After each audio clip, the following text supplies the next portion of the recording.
आपण पाहत आहात मराठवाड्यातील आपल्या हक्काचे व्यासपीठ मराठवाडा न्यूज नेटवर्क।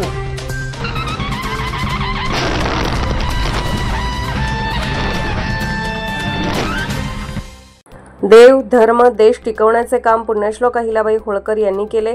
माजी सभापती गोविंद चिलकुरे। ग्रामपंचायत कार्यालय साकोळ व श्री क्षेत्र खंडोबा देवस्थान येथे जयंती साजरी। शिरूर अनंतपाळ प्रतिनिधी। दिनांक 31 मे।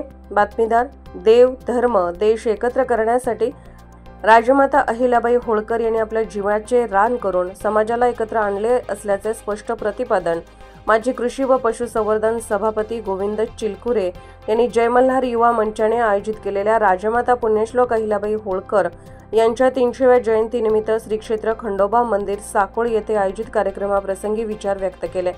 कार्यक्रमाच्या अध्यक्षस्थानी साकोळ येथील प्रभारी सरपंच राजकुमार पाटील हे होते, तर प्रमुख पाहुणे म्हणून जिल्हा परिषदेचे माजी कृषी व पशुसंवर्धन सभापती गोविंद चिलकुरे, माननीय सरपंच अब्दुल अजीज मुल्ला, कमलाकर मादळे, भाजपाचे जिल्हा सरचिटणीस महेश लोल्ले, युवा तालुका अध्यक्ष संतोष डोंगरे, माननीय पंचायत सभापतीपती सतीश भिक्का, शरद भिक्का, ग्रामपंचायत सदस्य मधुकर कांबळे, गोविंद हुले, जमीर मुल्ला, अनंत शिंदे, जय मल्हार युवा मंचचे अध्यक्ष लहू कडेकर, ज्ञानेश्वर भने, बिरुदेव भने आदी उपस्थित होते।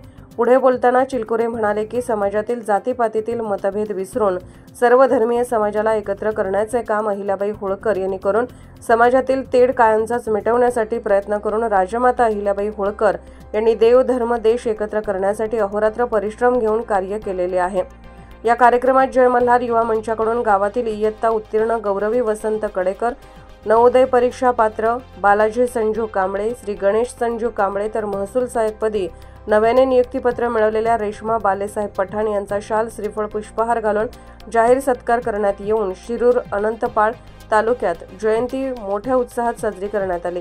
तर ग्रामपंचायत कार्यालयाकडून राजमाता अहिल्याबाई होळकर जयंतीनिमित्त गावातील अंगणवाडी सेविका, मदतनीस अशा कार्यकर्ता यांचा उपसरपंच राजकुमार पाटील यांच्या हस्ते शाल श्रीफळ पुष्पहार घालून प्रमाणपत्र व सन्मान चिन्ह देऊन सन्मानित करण्यात आले। कार्यक्रमाचे सूत्रसंचालन संतोष डोंगरे यांनी केले, तर आभार ज्ञानेश्वर भने यांनी मानले।